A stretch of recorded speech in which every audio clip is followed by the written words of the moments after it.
Hall 6. This is where Ericsson will host all our customers, partners, media, press during the next 4 days. We hope to have at least some 5,000 unique customers coming through our doors here during the next couple of days. So it's great also that we can bring all of you here to see what we can show and what we're showing during this conference. Before we kick it off, just a couple of words on 2010, because I know a lot of you are also interested in that, and I will summarize it quickly.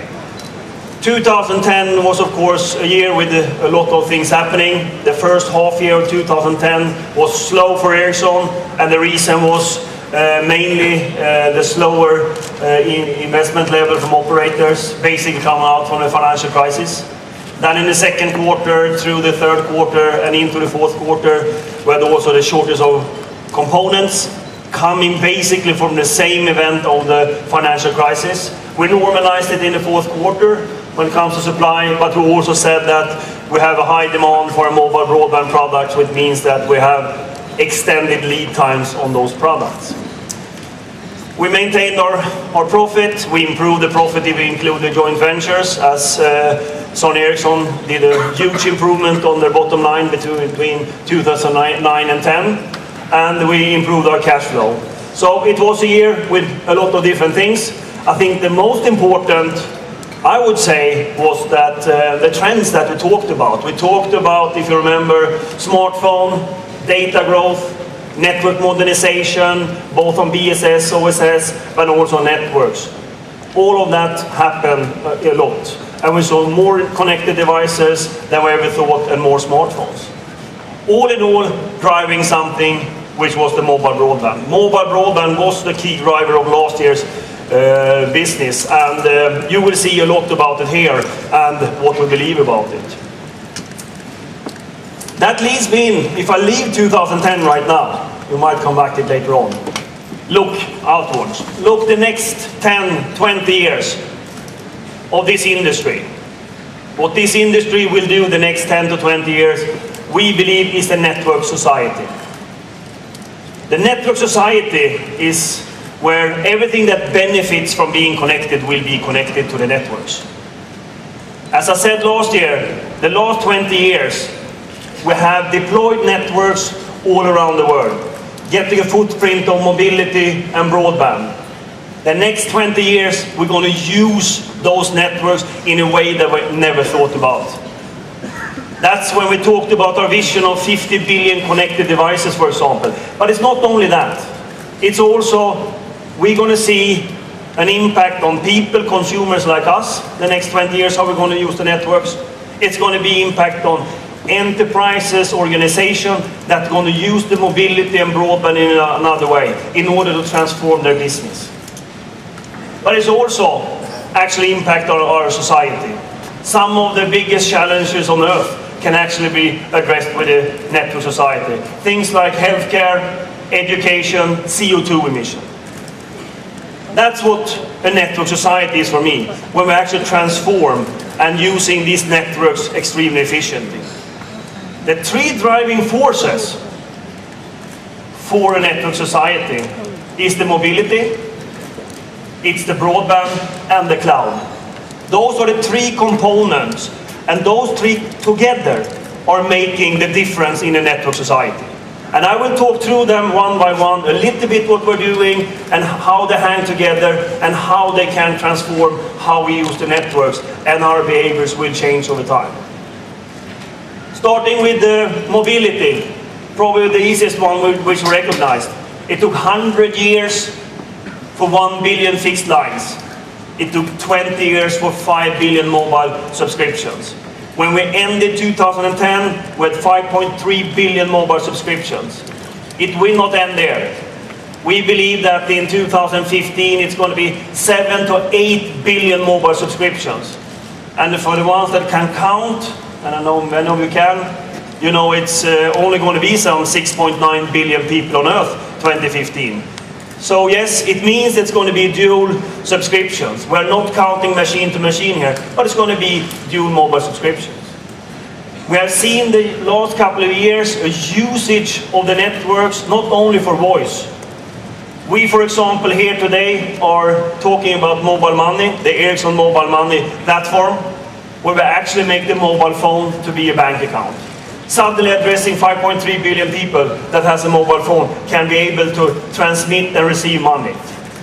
That's a totally different way to use the mobility than we thought about. Last year we also launched the Refugee United, which is a sort of a dating service for refugees to find each other. And it's built again that it's a mobility. We have enough coverage out there and so many subscribers. So mobility definitely is a very important part of it. If you take the broadband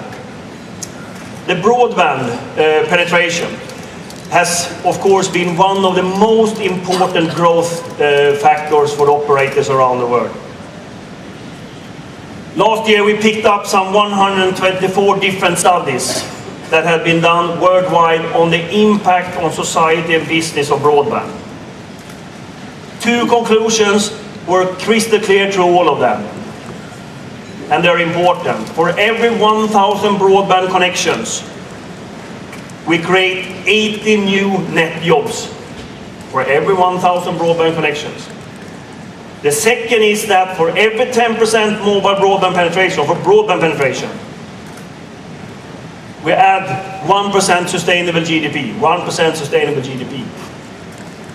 That's quite a big transformative technology that actually can enable that. And of course it's different from countries with high penetration, with low penetration of broadband. But in general, these are the findings. And that means also that governments are much more interested in thinking about infrastructure. You don't only think about roads, airports, you need to think about this type of infrastructure as well, broadband, because it impacts society. The biggest growth is, of course, in the area of mobile broadband, when we talk about broadband. 600 million mobile subscriptions last year, when we ended 2010. We expect that to be 1 billion already this year. 1 billion people having a mobile broadband subscription, being able to access the internet wherever you are, whenever. It will not stop there. We can reach up to 5 billion mobile broadband subscriptions by 2016. That's a huge impact on this earth. That suddenly 5 billion people can actually access the internet compared to some 1.8 billion people today. Because the mobile broadband will reach out further than we ever thought before and will reach people that we never thought we could reach. The data consumption in the networks and the mobile networks will be 25 times higher up to 2015. And of course, a lot of video will be in the networks. That's the main majority of the traffic in the networks will be video, pictures, etc. That's what we believe. That people are going to consume that, and enterprises. So what are the networks driven of? Why is that happening? I think we can start here. 500 million smartphones already in the networks.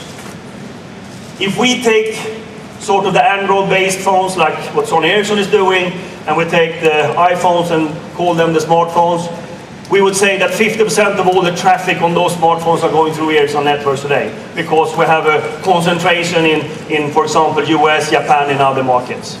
And that's quite astonishing for us, that we are really part of that transformation. By 2016, we believe it's going to be equally much data on the smartphone as on the PCs. Today we know the PC users are using much more of the network. And already 2010, in the mobile networks, we had more data capacity in the networks than voice capacity, even though it was a ratio of 10, basically in between voice subscribers and data subscribers in the mobile networks. And if you see in here, we have also continued to work with our way of working with video and media, which is going to be the prime driver of content. We recently signed a deal with MediaCorp in Singapore, for example, where we're going to manage the whole network for them when it comes to data and video. So we are also sliding into that area and being more part of it. But what is the most fundamental thing when it comes to those networks? They need to be scalable, smart, and superior performance. If we don't have networks that can actually provide that, then we're not going to see the network society. We will not see the mobility, the broadband, and the cloud coming together and actually delivering what we want, and the transformative challenges that we see. So that is a prerequisite, and we are announcing here today the couple of last weeks, a couple of things that we think are extremely important to enable that. Starting with our Ericsson device connection platform, a machine-to-machine platform, where we offer for operators to hook up to a cloud-based services where they can basically connect different type of devices, seeing that they have the right pricing, the right rating, the right type of understanding of the contracts they have on those type of devices. In order to quickly come into that, we are hosting that, and we have that as one enabler. So we launched today, and you can see it down in that corner. If you take time later on, we are demonstrating it down there, how it works. So that's an important step for us to be part of that network society. And here we're addressing the machine-to-machine. Another thing that we launched just recently as well, and we are showing here, is a new way of doing the radio base station, the AIR. Antenna integrated radio, AIR. That's when we combine the antenna and the radio in order to be even more efficient. And that's part of our idea to get more efficient work in the urban cities, in order to actually have smaller, smarter solutions in cities where you actually need better coverage, where the main part of the traffic will be. This one uses 42% less power than other radio base stations. It takes a third of the installation time than a normal radio base station. So it's again efficiency, and that will create these networks. Finally, another thing that we are launching here is the SSR, the Smart Service Router. Smart Service Router. We are very proud of this. This is development that we have done in Silicon Valley.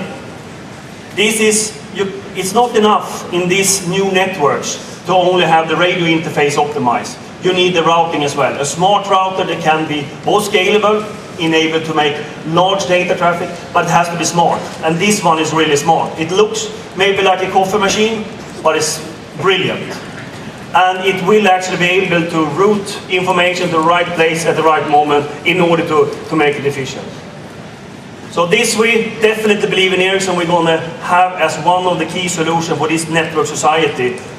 And we're really proud of it, and we're really going to get out competing with it. What about the technologies then for the network society? I usually say that if I would have been standing here for 2 years ago, I would probably say that, and it could be me, I know that, but saying that 14.4 megabits per second would probably be the fastest we can get on HSPA and 3G. Many of you know that last week we tried, tested, and proved together with Singtel 168 megabits per second in the HSPA network. We have 42 commercial already available. We're going to 84 this year. So the power in the R&D of Ericsson is fantastic, getting out this product. So we see more possibilities on HSPA continuing to evolve. So the investment on HSPA is extremely important. At the same time, we see LTE coming earlier.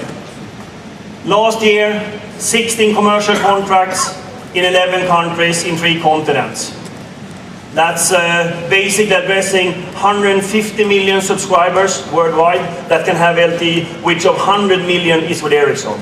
Meaning that we were first out grabbing the larger operators when it comes to LTE that are commercially in launch. Of course, started in Sweden, then in mass volumes, going out to US with Metro PCS and Verizon. Telia was the first out. That's very important for us again. Technology leadership, we first out, captured LTE, at the same time having HSPA continue to move. In all this deal, services has also been a very important part. Seeing that services, we can integrate, operate, and run the networks. And our service organization has continued to grow. And we can actually, over there, see a network operation center. You can finally see what we're really doing in services. Running networks with 750 million subscribers. That's how it looks. And if we exclude the field operation, it's some 450 million subscribers. Last year, we got 54 new managed services contracts, which are half of them were renewals. And we have now 45,000 people working for Ericsson in services. A very important piece of doing the network society, having technology, having the services. So, I've talked about the mobility, I've talked about the broadband, I've talked about what we are doing in these areas to be part of it, because we need to change as well. Because if you look, the last 20 years, Ericsson has been the leader in this industry to create these networks. But it is an inflection point going to the network society, when everything benefits from being connected will be connected. And Ericsson has to change as well. And we need to move. And last year we talked about changing our organization to meet that with a new go-to-market. Here I talk about new products, machine-to-machine, etc. But what about the cloud? The last part of this recipe for actually doing a network society. I start with this. For 1 year ago, we invested in a company in India because we thought they had a great idea. Novatio, PC as a service, PC in the cloud. They have invented a PC in the cloud where you actually have a dumb receiver and then all intelligence sitting in the cloud. To maintain it, software, security, storage, and all of that is in the cloud. And suddenly you can bring out PCs wherever, very cost efficient. That's one way of doing cloud services, but it's based on that there is mobility and broadband in order to do it. Last year we also announced Connect to Learn. Connect to Learn is an initiative together with Madonna in order to bring out education for girls in secondary class in Africa. We have now launched that in Ghana, where we have mobility, we have broadband, and we bring in PC as a cloud, or PC as a service out, in order for them to get hold of all education material that is digital. So it doesn't really matter where you are, because you can get hold of it. That can only happen in a network society where you combine all these three things. So what is Ericsson doing here in the cloud? Cloud service we have done for quite a while. For some of you that attended Mobile World Congress for some 6-7 years ago, we talked a lot about hosting. We host our application, we host our prepaid, etc. We have eStore that we talked about last year. That's a hosted solution where operators are running the application. We have IPX, the content settlement. We're also building clouds. With our service organization, we are optimizing clouds and data services. We do it with Hutch in Italy, where we put together the data centers. We're doing it in Turkey, we're doing it in Spain with operators. So our service organization are building clouds. And finally, we're connecting clouds. And that's probably most important, because we connected clouds by having superior performance in our networks. And it will only happen if you have superior networks. And this morning, we announced yet another step to actually connect clouds and seeing that information and content is coming to its end receiver.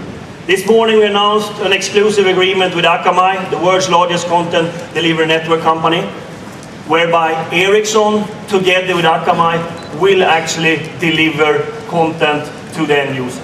So how does it really work? Think about 5 billion mobile broadband users. They need to get their content at the right place at the right time.